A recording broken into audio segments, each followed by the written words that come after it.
SJC-13138, Tamara, Lanier v. President and Fellows of Harvard College, and others. Okay, Attorney Koskoff. Yes, thank you. Madam Chief Justice, may it please the court, I'm very privileged and honored to be here today on this truly remarkable case. Oh, I can take my mask off too. That's a relief. And I want to thank the court for hearing this case. There will not be another one like it in your lifetimes or your descendants' lifetimes, most likely, we hope. I would ask the court to take a look at AV-1053.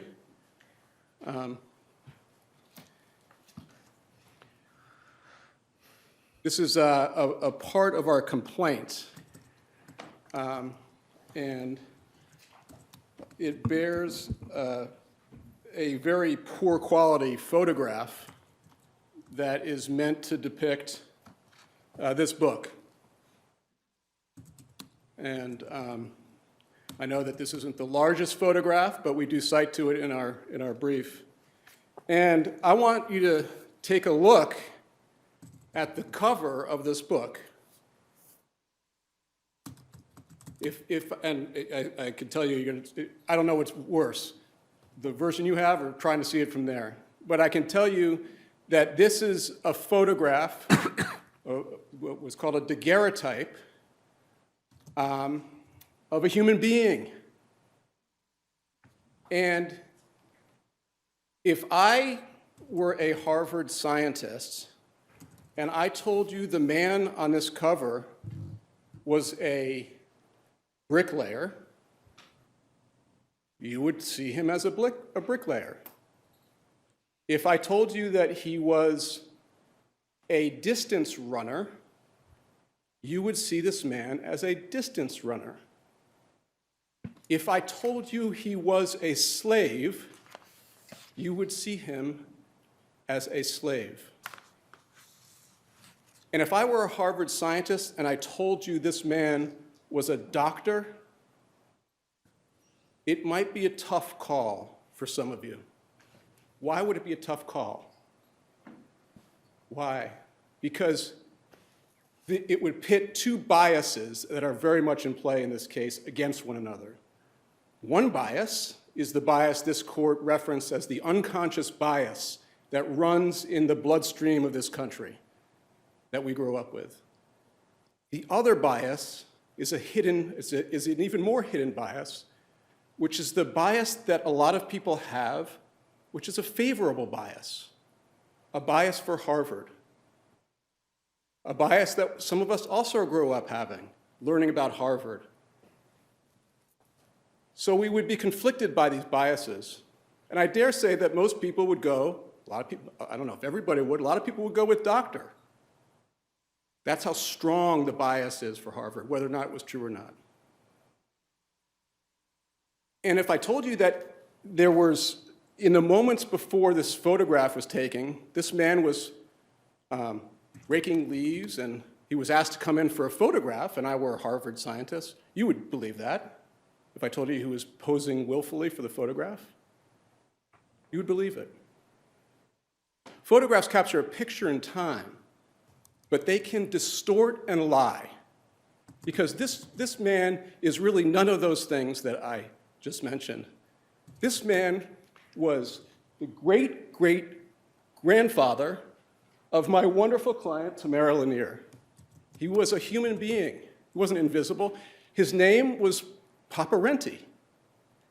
And what you wouldn't know if I were a Harvard scientist telling you about this man is that he ran religious ceremonies among the enslaved, which was punishable by a beating or a whipping.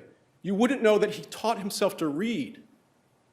You wouldn't know that after his emancipation, after years and years of servitude, that he went to vote. You would know none of these things. But Tamara Lanier knew these things. And like you would, many of us would trust Harvard to give us the straight story. So too did Tamara Lanier. And when she was in a conference, take a look at AV1 053 189. That's paragraph 189 of our complaint, okay? So this tells you everything you need to know, I think, about the case. Well, I think we need to understand the property right. So can you focus in on that for Sure. us? Because, we're deciding a legal case in a complicated area of law, and I'm not sure I understand how this is a property right. I understand that the daguerreotype itself is property. Right. But I don't understand how your client gets a property right in that. Will you help us understand that? Absolutely, absolutely. And I precisely, too. completely agree that, so property rights are, we think of property rights, I think traditionally as sort of very square things. There's replevin, we learned in law school replevin and conversion, and these really sort of, very cookie cutter type things. But in reality, property rights is a bundle of rights, and it involves relationships among a physical object often, but oftentimes not a physical object, intellectual property, a melody, right?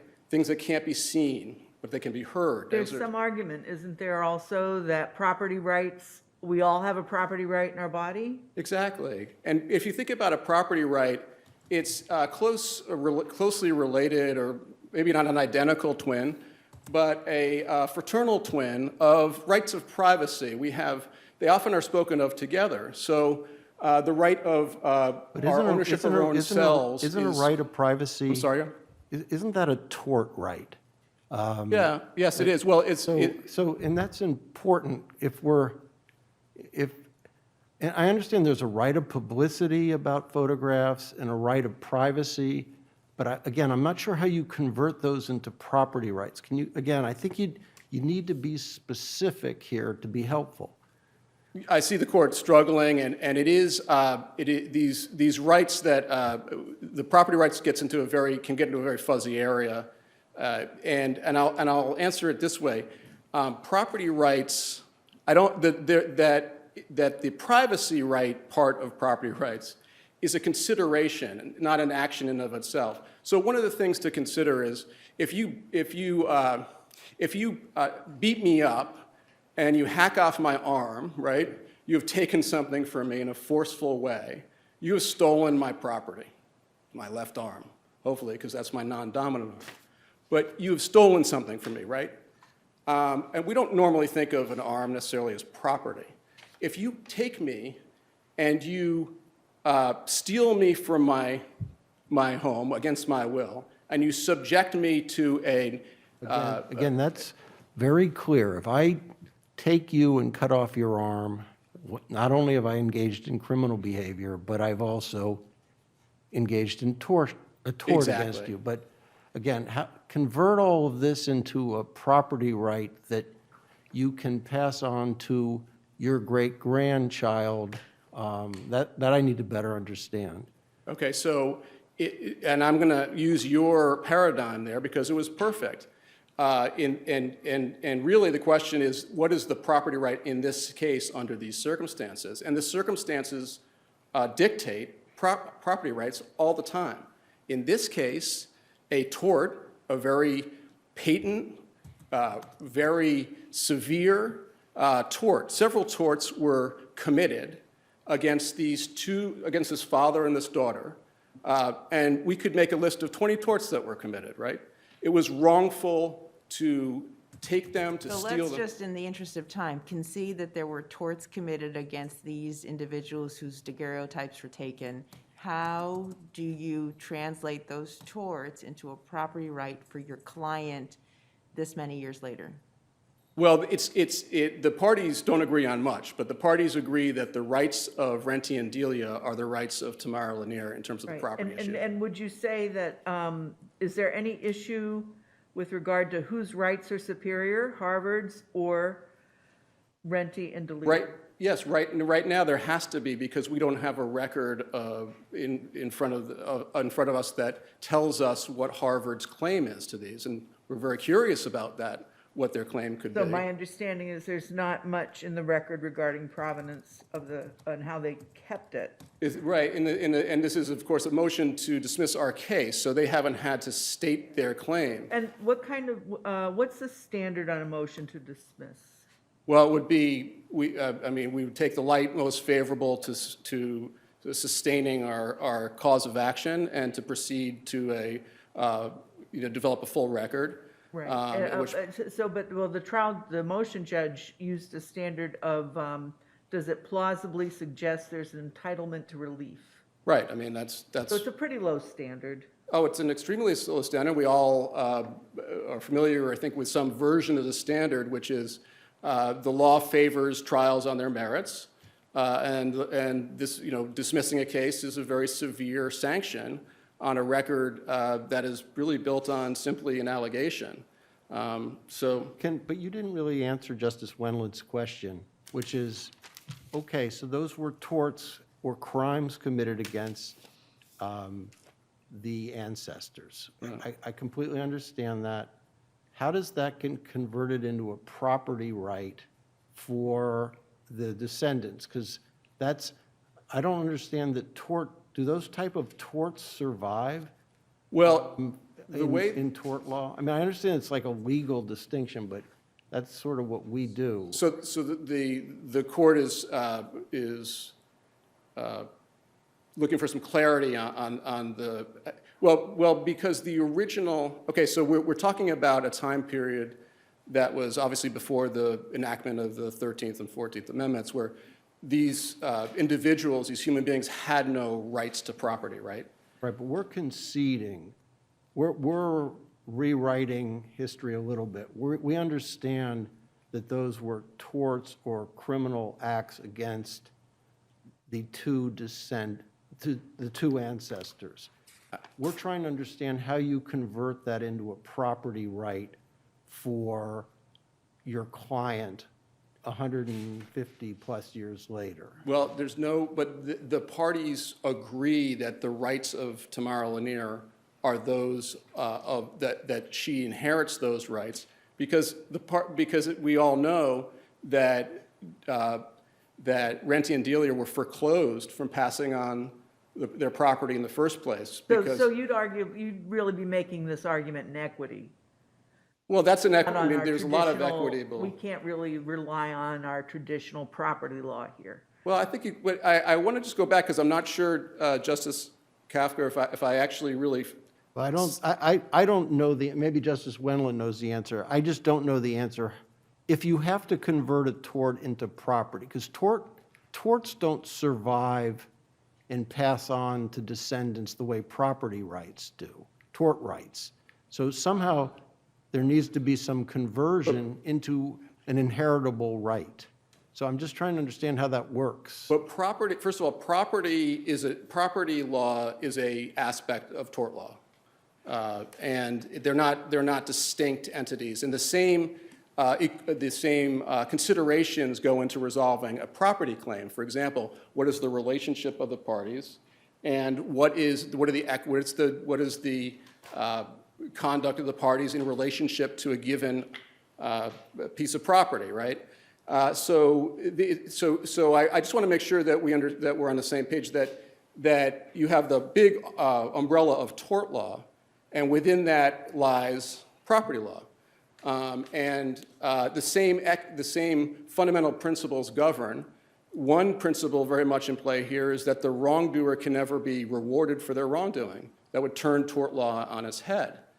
And Your position is that the ancestors, the tort committed against the ancestors in taking the daguerreotypes made them the owners of the daguerreotypes, and that therefore the current plaintiff is the owner of the daguerreotypes. Is that right? The part two, yes, 1.5 out of 2. Well, that's not bad. That's still Not too failing. bad. Tell me where I'm going. Okay, so you got this, so on the second part of the question, because I think we're talking about two questions. One is, what is the original property right of Renty and Delia? The second question is, how does that relate to Tamara Lanier's rights to that property? The second question is not in dispute among the parties. We agree that the threshold question is Renty and Delia's rights to the property, and that if Renty and Delia had at least a possessory right to answer, I think Justice Seifer, you asked about what's Harvard's claim.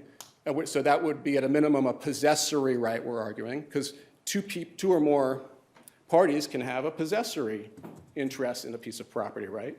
So you believe Harvard's conceding that whatever rights the ancestor had, the plaintiff has? I think that's in our papers, and Okay. but I do want to get back to that we often think of a property right, a property being exchanged for something of value, typically cash, right? But we need to get away from that construct because it's too restrictive. What if we Property is looked at often this- not exchanged for cash. What if we don't look at it that way and look at this property as, I think you argued it was a fruit? A fruit, in the papers, we call it a fruit or spoil of Could it also be an crime. instrumentality in that Dr. Agassiz was going to provide evidence for his theory? Exactly. So it was a thing of value. First of all, when we typically get our photographs taken, they're taken of us, not from us, right? They don't take anything from us. They don't abuse us. Photographers don't typically, hopefully, abuse us to get photographs. They're not taking anything of value from us. But if ever there was a taking of value, it was the taking of Renty and Delia in these abusive and torturous circumstances. So Renty and Delia gave up something of value. They gave up their, and to answer the issue of privacy and the close relationship, they were falsely imprisoned, their rights of privacy, not talking with a big P in terms of the cause of action, I'm talking about as a consideration for these, for something of value, was taken from them. And that is so much more valuable than the typical customer back then, which would be, and we have to speak frankly, a white family who would go in, they wouldn't be stripped, they would wear their Sunday's finest, they would exchange some amount of money, and they'd walk out with a beautiful, shiny daguerreotype that they could then pass on to the generations. Can I ask you, do you know how Nobody, long? sorry, okay, go ahead. How long does it take to create one of those? Or did it take? It takes about a minute of like a pose. So it's like it can be, and they have things that prop you up, like literally so that you can, I'm going to answer your question, I've never had one taken, but it could take how long? Hours, my learned co-counsel also for me. It's a long process of like emulsifying, and if my science teacher could see me now. Maybe that's a better question for Attorney Crump if he, Yeah, well, he's, I just had one question that I want to give you the opportunity to answer. yes, sir. Would you please address the First Amendment implications of this? The First Amendment, okay, so the First Amendment implications is a straw man. The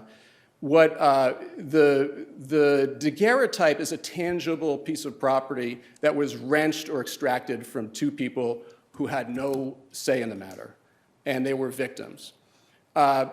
Just as if they pointed a gun, just as if Agassiz pointed a gun at these two human beings and shot them through the head wouldn't jeopardize the Second Amendment, so too is the First Amendment it's just not this case.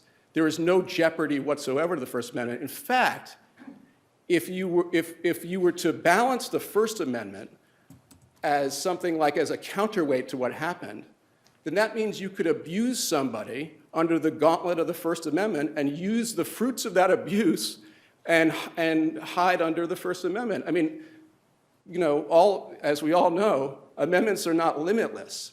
I've heard the expression, the right that I have to use my fist ends at your face, somebody's face. And so So I really, are you Yeah, no, satisfied? I wanted to give you the opportunity to address that. I know that's an Yeah, no, I argument. appreciate that, and But I'm not it's sure- a I'm- very clever argument, but it's Can I it's ask not a this case. follow-up on that? So the pictures are terrible, and they depict how terrible slavery is. Is that's part of what scholars study and explain, and what the media covers? So isn't there, I mean, say you're a scholar of reparations, or you're a scholar of the horrors of slavery. You're now, is this off limits to you? But only if you're a scholar who has abused people Well, no, in but- furtherance no. of your scholarship. Well, I thought you say, though, that no one, if your client doesn't want anyone to look at this, right, these pictures, then scholars will be also not able to look at them, right? And they shouldn't be. If somebody stole, one of the justices, I don't want to single him out, if somebody stole your family photo from your living room, and that person said, I don't really care if this is your family photo, because I'm a scholar and I'm writing about Well, Boston let's families. do the analogy, the Holocaust pictures. the Holocaust, But so you're a descendant of someone who was in one of the camps.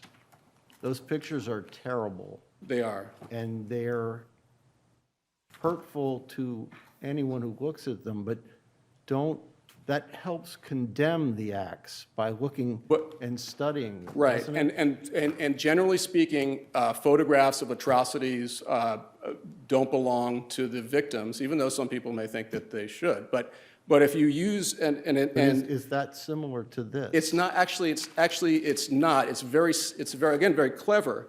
But it's what my kids would call a self-own, because what the argument was, and this is in their brief, was that this is like Nazi Germany and the Holocaust, and we learned so much from those photos.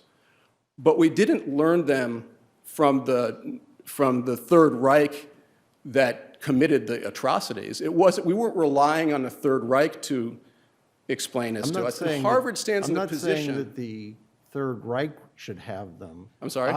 I'm agreeing with you that the Third Reich shouldn't have. The question is sort of, does the public have a First Amendment interest in this? Yes, Because so really, it's an ends, there's almost an ends justify the means. It depends who you ask. Well, I don't know I if think it's- if you asked Renty and Delia, they would say, you know what, we didn't want to be part of the public's education. And part of my point in explaining this is that, you can never subordinate abuse of somebody in the name of education. And that's essentially, and what these arguments are about the comparison to the First Amendment or the Holocaust or this scholarship. And that is the same thing I have been hearing a lot, because we think of Harvard as only doing good and in service of I don't things think that are we good. come And with any bias towards Harvard versus your client. So I No, I'm wouldn't, not suggesting you do. I wouldn't read into that Yeah. at all. But I take the point, and it's a very, this case actually brings that question up. And Right, but counsel, this case doesn't resolve that question necessarily. Just if it went back to go for further proceedings after a motion to dismiss, it's not going to automatically mean that Ms. Lanier will have the daguerreotype. That's true. Or would withhold it. Exactly, Even but- if she had it, would withhold it. There's It- nothing about that here. it wouldn't have really mattered whether Harvard, after the securing the daguerreotypes, and after this event happened where the tort had occurred, the theft, what we say is the theft had happened, the fact that years later they put out a publication and tell a story for what they call educational purposes does nothing to their accountability for that original wrong. And it is in a society that a law that allowed people, especially big educational institutions, to torture people, and then years later say, well, let's write a treatise on what people look like when they're tortured, and not ever confront the original wrong. That would really turn what we all think of, I think of the legal, fairness of the legal system upside down. I just want to say one quick, Sure, but before Sorry, you need to Judge. say that, I just have I have two questions, and one question goes to count 4, which is your constitutional claim, and that, count 4 in the complaint, and that's based on section 12, subsections 11I, right? I'm going to save the court some headache. Okay. We are not pursuing the constitutional You're not, claim. It's okay. very unduly complicated. Okay. We've provided the court with several different, property laws a little bit like Hyundais. There's lots of different mechanisms to get where you're going. There's several different vehicles to get to the, Got it. it's a means to an end. Okay, so you're not pursuing that Right, so particular I count. would- So my other question is, if we ended up concluding that the doctrine of laches applied to the plaintiff's unjust enrichment claim, what legal theory are you contending we would use to toll that statute of limitations? Well, latches and basically, but let me just say something First, quick yeah, that latches, leads us rather. at the statute of limitations. Yep. There's a really fundamental dispute about this in this case. It's like all factual, statute of limitations, as the court knows, is almost universally a factual dispute and is seldom can seldom be resolved at the motion to dismiss stage on a thin record, especially when you have some, especially where it's a complicated issue like this. And I just want the court to bear in mind that the legacies of slavery, one of its most enduring legacies is this destruction of the family. So for an individual in Tamara Lanier's shoes who's a probation officer working a full-time job, to try to put the pieces together and overcome this incredible burden of tracing her ancestry is not sort of like commonly understood by people. And I'm guessing the court's never been in a position to do that. I mean, for most of us, we can go to Ancestry.com. That doesn't work that way for a descendant of an enslaved person, sadly. And so the argument that by Harvard that after telling her that she wasn't related or they didn't. So you're saying the discovery rule is subject to factual disputes that really Absolutely. can't be resolved at the dismissal stage? Exactly, and I'd ask exactly, I couldn't have said it better, actually. Okay, great. Attorney Koskoff, I understand, this is a very important case, no question. Part of our problem is we don't know what you were supposed to argue and then what Right, Attorney Crump was supposed to argue, and I think the justices want to make sure they get all their questions answered. Right. But we don't know the right person to ask. You've had a lot of time, and I'm have. glad, but I've been getting the hook. that's right.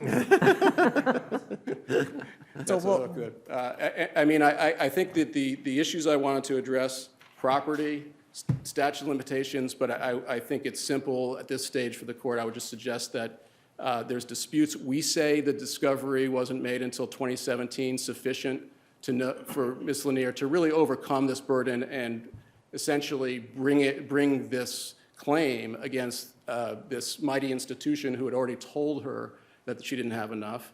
And then I wanted to hit on the issue of joinder really quickly because there are some cases where if you're in a Don't worry property. about that one right now. But before you sit down, I just want to make sure that both you and Justice Whalen feel that you have answered her question about. I think I answered my own question. Oh, Yeah. Okay, then we're all set. I liked her answer, so I didn't say. Thank you, I appreciate it. Okay, Thank you very much. thanks. And I'll turn it over to my wonderful colleague. Great.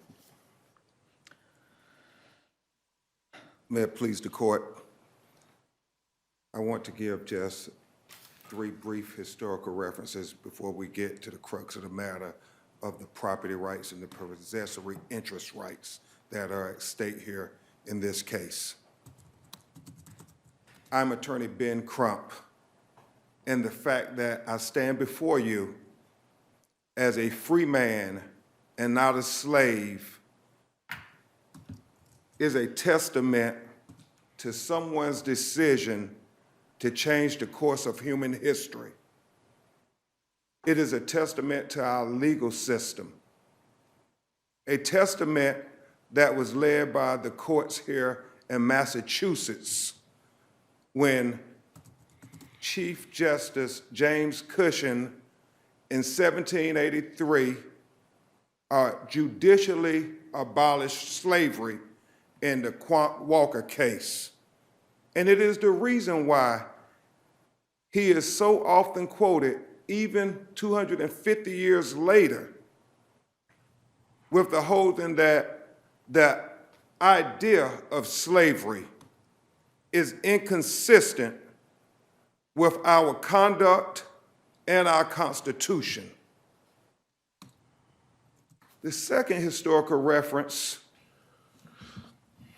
is from the great Negro abolitionist Frederick Douglass, who once said, "Genealogical trees of black people do not flourish as a result of slavery." In essence, what Frederick Douglass was saying is what slavery did was destroy the African-American family connection to its ancestry lineage. But this historic case has the ability to not only recognize such lineage, but the right one such lineage of Miss Lanier and her family. And the final historical point, Your Honors, this case presents a case study of Massachusetts' complicated history with slavery. On one hand, it has profited mightily from the cotton trade. Its most powerful institution, Harvard University, has ties with slavery that dates back centuries. In fact, the textile factories, who were the largest donors of the university, helped to build capitalistic empires on the backs of enslaved Africans. In fact, the institution of Harvard and the institution of slavery was born in this country a mere 17 years apart. On the other hand, Massachusetts is also the home of John Adams, and it is not lost on me or Miss Lanier that we're in the John Adams courthouse. John Adams says slavery is the great and foul stain upon the North American Union. Now to get to the crux of the matter, as we've all discussed. Mr. Koskoff so ably explained to the court, property is more than simply an object. Property is a collection of individual rights. It involves the delicate relationships amongst individuals concerning a given resource. And the resource we're discussing here is not merely some image or some photographic negative as suggested by Harvard. Instead, we're discussing the culmination of a malicious and evil scientific experiment in a tortuous conduct of slavery itself in an attempt to legitimize the abhorrent concept that persons of color are property. And this delicate relationship amongst individuals is between Ms. Lanier, Rentendelia's descendant, and Harvard University, the entity who supported and funded the wrongdoer, Professor Louis Agassiz, even though they want to try to distinguish him now, but it was Harvard who commissioned him, who celebrated him, and who perpetuated him, and who named buildings after him. It's about the right of possessory interest, the right to exert control over a specific property. Giving Harvard the right to exert control over these daguerreotypes is giving them the right to exert control over a piece of evidence, which represents the furtherance of the inhumane and criminal acts against this black man and his daughter 170 years ago. So if the daguerreotypes had been found, say, by the Boston Globe in a drawer somehow in their building, would you have a different argument? What? Well, we Explain look that. at the creation of the daguerreotypes themselves as being something that the court should consider. The truth is, this was a scientific experiment with black human beings being used as lab rats. It was not only a crime against humanity, but it was a crime in the laws of the state of Massachusetts. So it is the creation of the daguerreotypes themselves that are a crime. So Harvard will have you believe that they should have possessory interest above Ms. Lanier and all others because they have this scholarship, this academic proudness that they can disseminate it to the world, and they can educate us on the sins and the history of slavery better than black people, better than Miss Lanier, and who she chooses to associate with the daguerreotypes of her family. I often think about the woman in gold, which is analogous to this. When she received the artwork back after it had been taken from the Nazis during the Holocaust, I don't recall the argument coming, what would she do with the daguerreotypes? And I think it's it's not proper to say, what would Miss Lanier do, as if this black woman could not work collaboratively with a museum to be able to protect the First Amendment interests, to further educate I'm sorry if you people. misunderstood. My question was not what will she do with them if she wins? My question is, how would your case differ, if any, if the daguerreotypes had been found in a drawer of the Boston Globe? Yes, ma'am, Your Honor. We would ask this court, as we're doing today, to give her the opportunity to go forward before a jury to be able to prove her case while her possessory interests are greater and superior to anybody else's. This is a small ask when you think of the scope of the great wrong that has been done. All Tamara Lanier has asked to do from day one is to be able to prove that that man and that woman are her great-great-great-grandparents. And as Mr. Koskoff says, she did it miraculously, painstakingly, something that black people were never supposed to be able to do because of slavery. I hope that addressed your question, Your Honor. Yeah, so your position is that her rights are superior to anybody else's rights.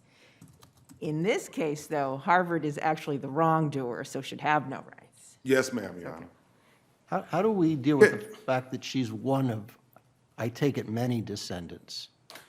Again, Your Honor, that is a matter that should not be manifested by Harvard. That should be something that, once it is proven in a court of law before a jury, then we can address that matter. Ms. Lanier is fully aware that she understands she is but one descendant of Papa Renty and Delia.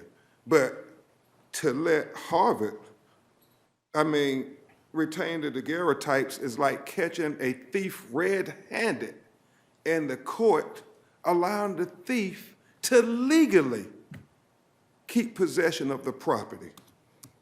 It would offend all concepts of equity and justice to leave the daguerreotypes in Harvard's unclean hands. I beseech this court to ask Harvard what is the basis of its possessory interest claim, the basis of Harvard's right to continue to exert control over these daguerreotypes. Harvard has been silent on this question, just like the thief pointing fingers at everybody else But if we're except looking, themselves. I'm sorry to interrupt. Yes. But if we're trying to define what the property right is here, let me make sure that I understand your definition of the property right that your clients have.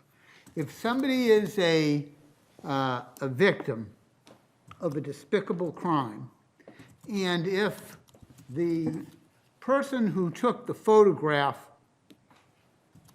of that despicable crime occurring, or was complicit in the taking of that photograph, a daguerreotype, as we have here, then the victim of the crime retains ownership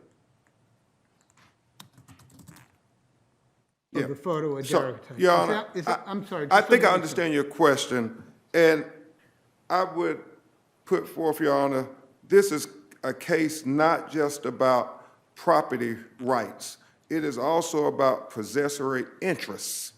And when you think about that, you go back and you look at the case law that says property is a collection of individual rights determined by state law.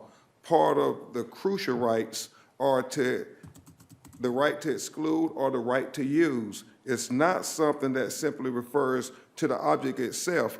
And so when you look at this bundle of sticks that has been often quoted, Justice Sotomayor recently quoted it in Manhattan Community Access Corp. Versus Halleck, and she quoted U.S. v. Kraft, Supreme Court decision in 2002. I only make reference to those to understand the complicated nature of possessory interest and why we feel we should be allowed to go forward before a jury to argue that the possessory rights as Ms. Lanier's descendants, who were the victims of a heinous crime, should be able to go forward.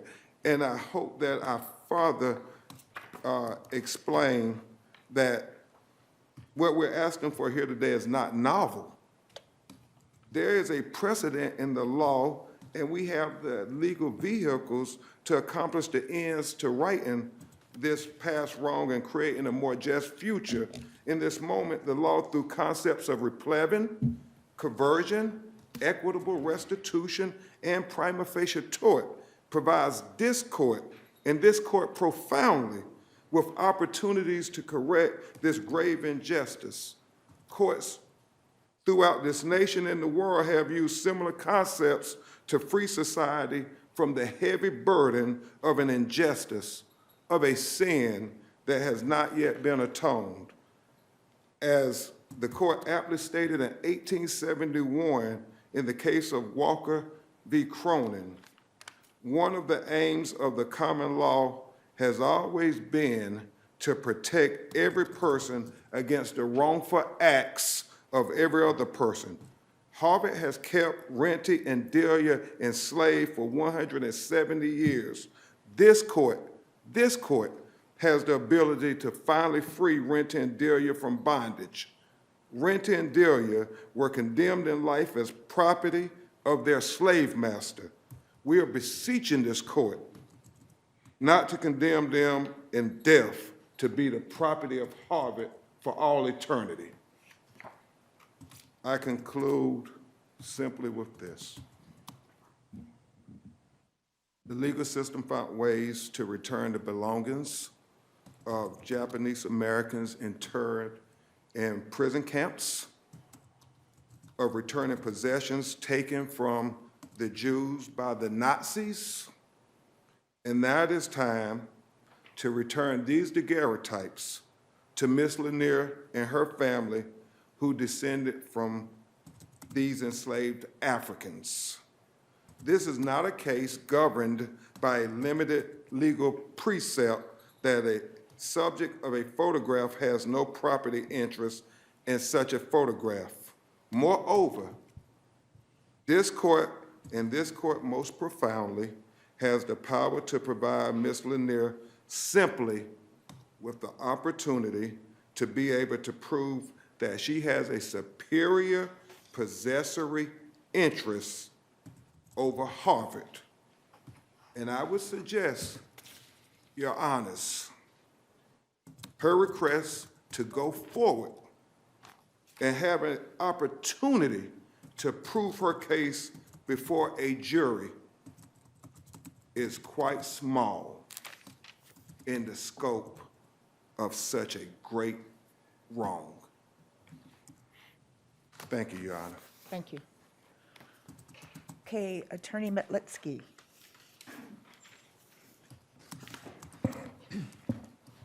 Thank you, Your Honor. May it please the court, I'm Anton Metlitsky for Harvard, along with my colleague, Victoria Steinberg. I want to make clear at the outset that no one here disputes the grave evils of slavery or that Louis Agassiz's scientific theories of white supremacy were abhorrent. And certainly, no one here disputes that Renty and Delia were treated unconscionably, and it's more than clear that the daguerreotypes at issue were produced in utterly egregious circumstances. What is Harvard's possessory interest in these daguerreotypes, and where does it stem from? Well, so I don't think that question is clear from the answer to that question is clear from the complaint. They allege that Harvard doesn't have Why doesn't this case go back to determine who has a superior right, as your opposing counsel has said? Because the plaintiff's claims all turn on the proposition that she has a possessory interest or a property interest in these daguerreotypes. So it doesn't, Harvard's possessory interest as to the threshold question of whether she can bring these claims doesn't matter. It's, somebody can't, go ahead, I'm sorry, were you? Oh, no, I'm just curious and listening. Oh, okay, so attentively. somebody can't bring a conversion action to get damages or a plebiscite action to repleve somebody else's property. So right? you're It doesn't matter whether it's suggesting Harvard's maybe or... she's just called it the wrong thing. What we really need is an interpleader action to say whose rights are superior here. Well, if she filed that kind of action, I don't think it would make a difference, because I think the threshold question is just whether there is a property interest in the subjects of a photograph. If the answer to that question... Wait. That's Let's important. not frame it that way. That's important, right? Because if, what they're saying is, in these awful circumstances where you're performing, in the words of Mr. Crump, an illegitimate scientific racist experiment, should Harvard get to keep the pictures?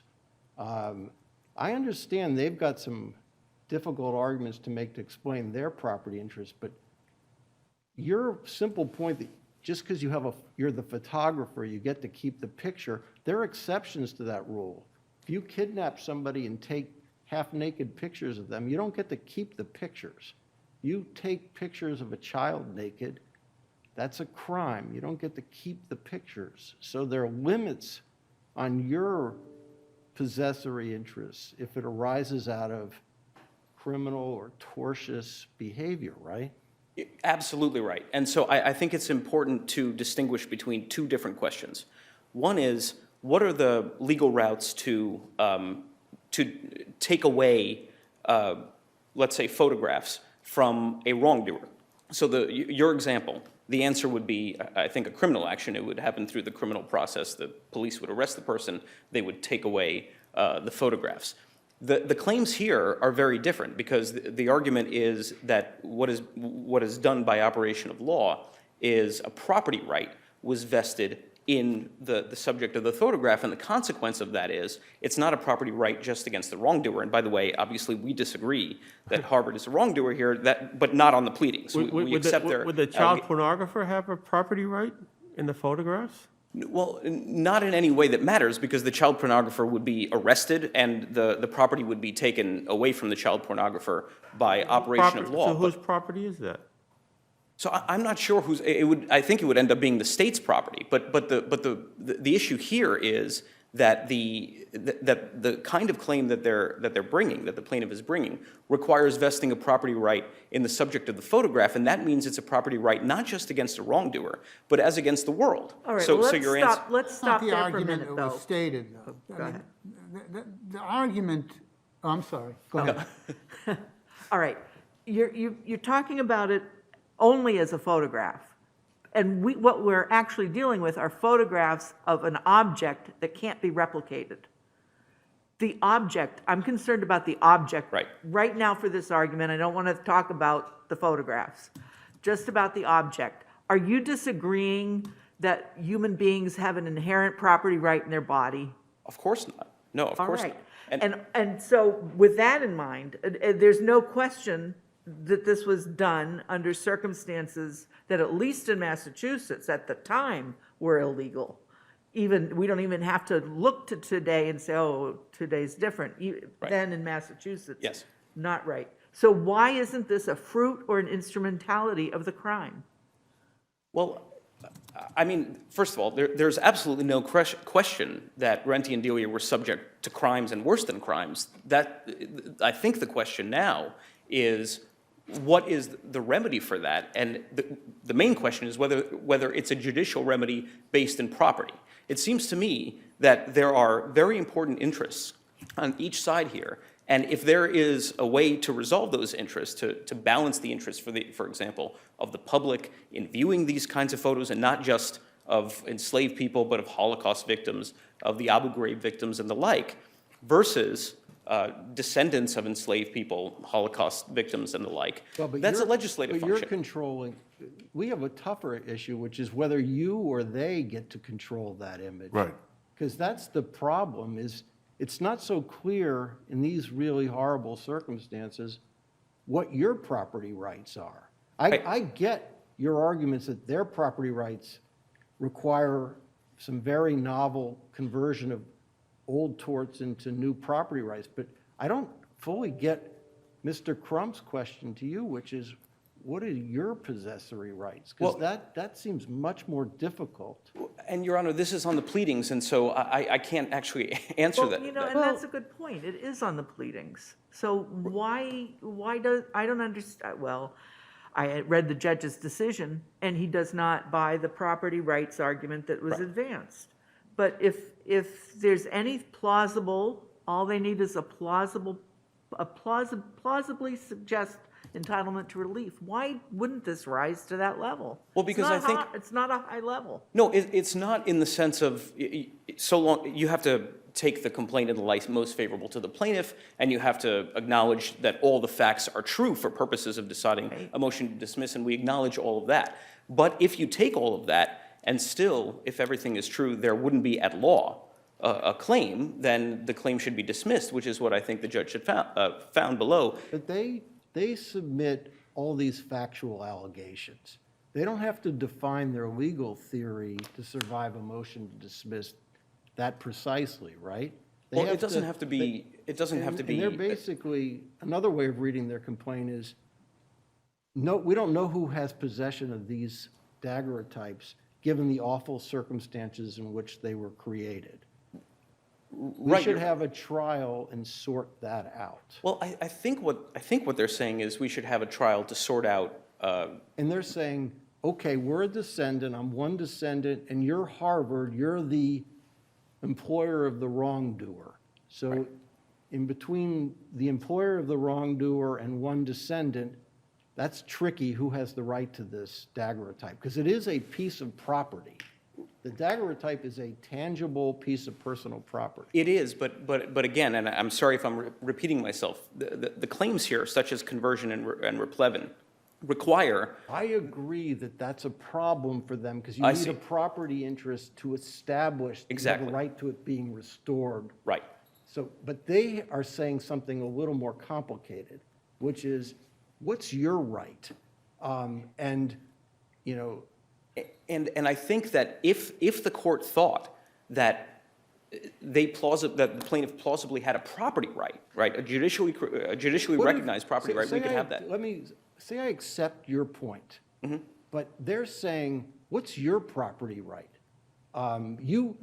Because the court is, they're saying, we have a right to this, you're saying you have a right to it. Their right is not so obvious, but neither is yours, based on these really terrible circumstances of the origin of the daguerreotype. Right, and we of course acknowledge the terrible circumstances of the origins. But if It's you just- acknowledge those factual circumstances. Right. And the cases you rely on, I'm not saying they're useless, but they're different. They're certainly, of course, they're certainly different, but I do think that what would not be different is a case brought by the descendant of somebody who was pictured in one of Dr. Mengele's photos. Well, why don't you state what you believe your client's property right is to this? So again, Your Honor, That would have to, so I think that the general principle is that the property interest belongs to the photographer unless it's taken away from the photographer under a criminal proceeding or something like that, right? Well, this is just something like that, so. But that's the thing, it's not something like that. It's, the claim here, and I think Mr. Crump acknowledged, that if this claim was brought by the Boston Globe, it would be exactly the same, because what they're asking for is a property interest, which means an interest against the world. But if you don't have a property interest you can define, maybe your client should be filing an interpleader action. The issue, as they have defined it, as I understand it, is that when you have a person who's been, I'll say photographed instead of daguerreotype for ease, if you have somebody and there's a photograph, and that photograph has been taken in circumstances that constitute a despicable crime, that the photographer or anyone complicit in the taking of that photograph does not have ownership of that photograph. Well, that may be their argument, but again, and I'm just repeating myself, even if they're right about that argument, it seems to me that the claims have to be, these claims, just these particular claims, which are based on common law property rights, have to be dismissed because they're a necessary precondition for each one of them is that the plaintiff have a property right. Harvard's property right at this point, I don't think matters. Now, if you disagreed with us on the first question and you disagreed with us on the statute of limitations, then there might have to be a fight in court about who has, better title, for lack of a better phrase. But I think the argument here is that you never have to engage in that kind of determination because the plaintiff, just as a matter of law. But the product of that is that you get to retain the possession, and we're not sure that you have the right to it either. I take it your right is Peabody Essex Museum discovered this in their vault 40 years ago. Yes. And because they've held it for 40 years, they're sort of, I guess Peabody Essex Museum owns it. I mean, that would be, I think that would be one of the arguments they would probably make. But that doesn't deal with the fact that the creation of it comes out of this sort of horrible situation, and we don't have cases that tell us what to do. At least no one's pointed us to what to do about this object, because it's a little different from child porn. It's not a crime, the daguerreotype. It's the criminal circumstances creating it. Right. I think you're right that we don't have cases directly on point. We do have cases that are somewhat analogous, and they all, I think, seem to be very analogous, well, because they're all cases in which a reporter is, following a police officer into location. But the rule that you encapsulate, which is that a photographer has the right to the photo, I think is too simple. It's just, it's more complicated. Well, I think maybe the question is, again, I'm sorry to say this again, but the question, I think, at this stage, because the plaintiff is bringing property actions, isn't who has the right to the photo, but whether the plaintiff does. All right, wait, just so I understand, you're saying that Harvard doesn't have to prove anything because they've got it, and the plaintiffs haven't proven, that they've got a right to go forward because the motion to dismiss has been granted, and so it's over. Well, Your Honor, again, I think Harvard, there would be a dispute about that if there were if the court recognized the property right in the plaintiff. Well, let me ask you a question about the property right. Sure. And that is that as I read the judge's decision, he looked at the counts and he broke them down into the counts that were related to property. Right. And basically he ended up saying that he basically, when you look at his reasoning, it is all based on photography. That's what his cases are, and he's finding that a subject has no interest in photography. But my suggestion or question is, what if we don't look at it that way? What if we look at the daguerreotype as an object?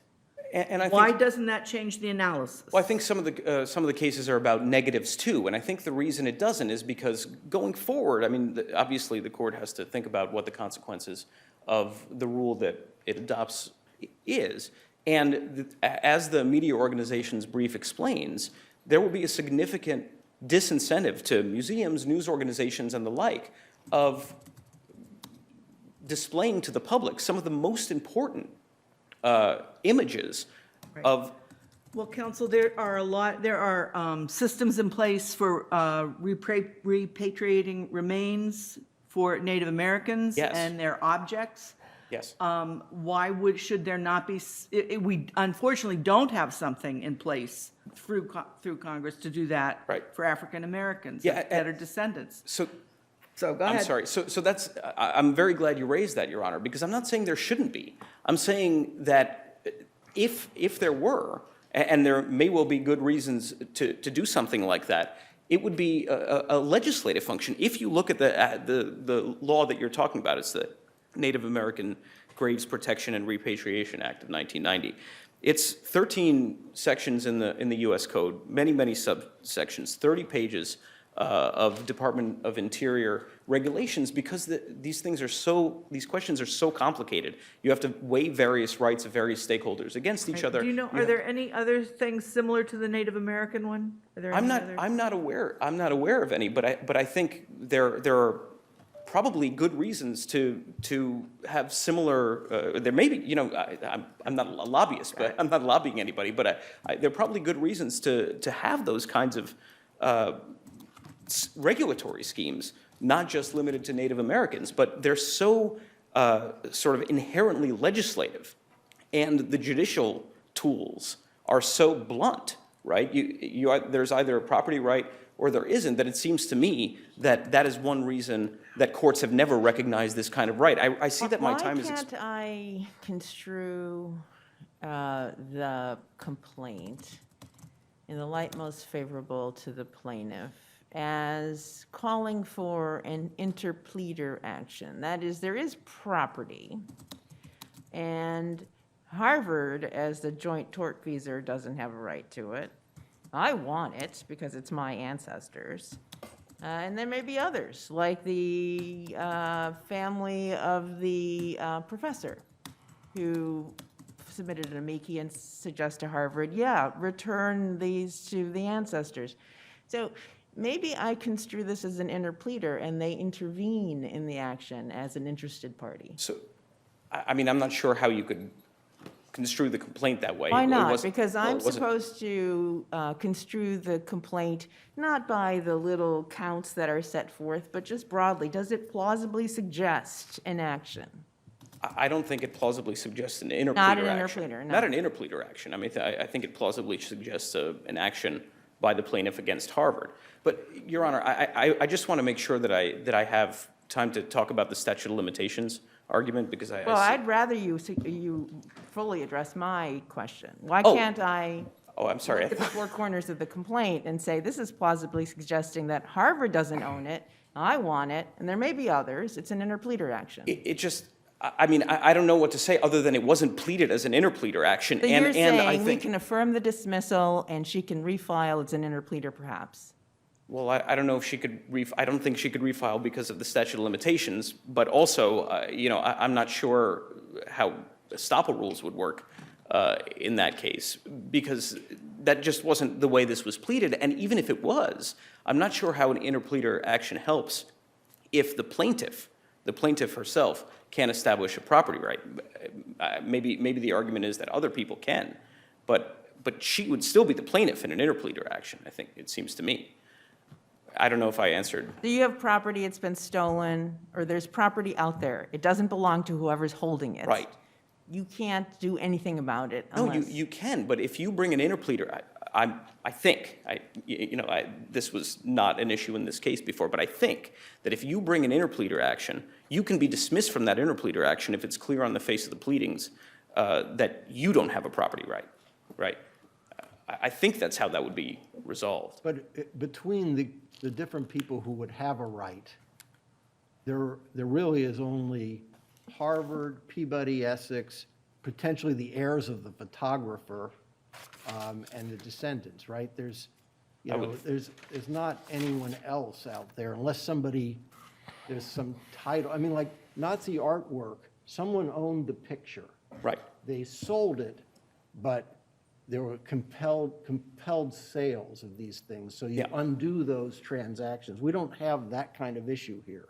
We have, the question is, does Harvard get to retain this in those circumstances, or does one of the other potential, people connected to this? And so, Your Honor, I think you would just have to reconceptualize the whole complaint to get there, because it seems to me that the complaint was filed as a property right depending on a property right on behalf of the To plaintiff. create standing, she has to somehow devise her connection to this and why she has a legal right to it, right? Whether, I would think, and standing is a lower bar to get over than actually winning this thing. I don't think it's a standing argument. I mean, I don't think it's a standing argument. I think it's an argument about whether there would be a claim stated. But if I could just get to unless the court has further questions on this, I just want to make sure I have a little time to talk about the statute of limitations, because Your Honor mentioned the discovery rule, which is that the statute of limitations starts running on the date when a plaintiff discovers, or any earlier date when she should reasonably have discovered that she's been harmed or may have been harmed by a defendant's conduct. And in this case, the complaint itself incorporates a letter from Ms. Lanier to Harvard that she attached to her opposition brief. And this is a letter from 2011 that says, "I have historical and U.S. Census information confirming that these two slaves are in fact my ancestors." And it seems to me that the discovery rule obviously turns on the nature of the case that you're pleading and the nature of the case that Ms. Lanier is pleading, as I think was confirmed. Right, and the nature of the case, at least part of it, is replevin, which requires a demand and a response before, right? No, because it only requires a demand or a response, and this is a quote from this court's case in Atlantic Financial. If the defendant's assumption of dominion over the property it doesn't require a demand or a response when the defendant's assumption of dominion over the property was wrongful from the beginning. And their claim, of course, you have to read the complaint in the light most favorable to them, Wrongful from the and their beginning. claim is that Harvard's possession was wrongful from the beginning. Now, of course, we disagree with that, but What about the back and forth about whether she is an ancestor? So Harvard wants proof that she's, I don't know why they want it, I'm not sure why they want it if their view is you don't get it anyway, but is there some potential discovery rule issue related to the fact that Harvard's saying, show me you're the ancestor? It's very difficult for the reasons your opposing counsel say for a slave to prove their ancestry. right. A former slave, a descendant to connect ancestry to a slave. So does that give them some tolling under the discovery rule because it's such a difficult question to establish ancestry? So a few points. First, for purposes of this, I just want to make clear, maybe it's not responsive to your question, but for purposes of this proceeding, we're not disputing Ms. Lanier's descendancy.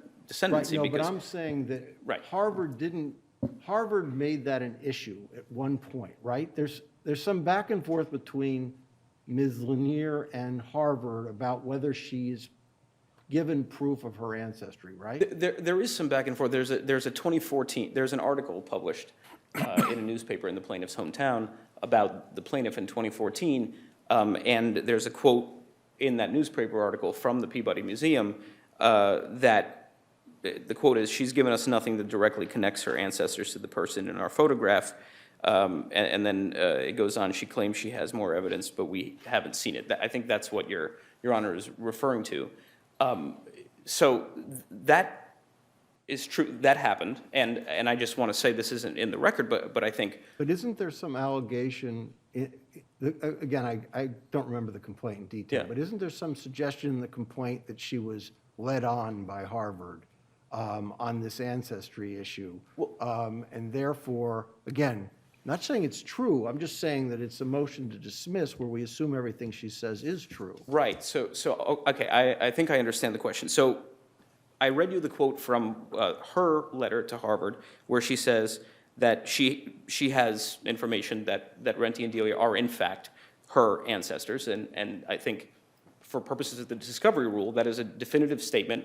you don't need a definitive statement for the discovery rule, but that is one, right? Now, I think the plaintiff argues that she was led on after that point. I'm not totally sure what the basis for that is. But again, in the record, the 2014 article I just read you, 2014 article, was a public pronouncement that Harvard did not think that the information she provided established the ancestry. And so even if you needed something like that, you know that by 2014 there was a public statement by Harvard rejecting the claim. And so at least by 2014, the statute of limitations must have started running, if not in 2011. That's the reason we went back and forth on that in the briefing.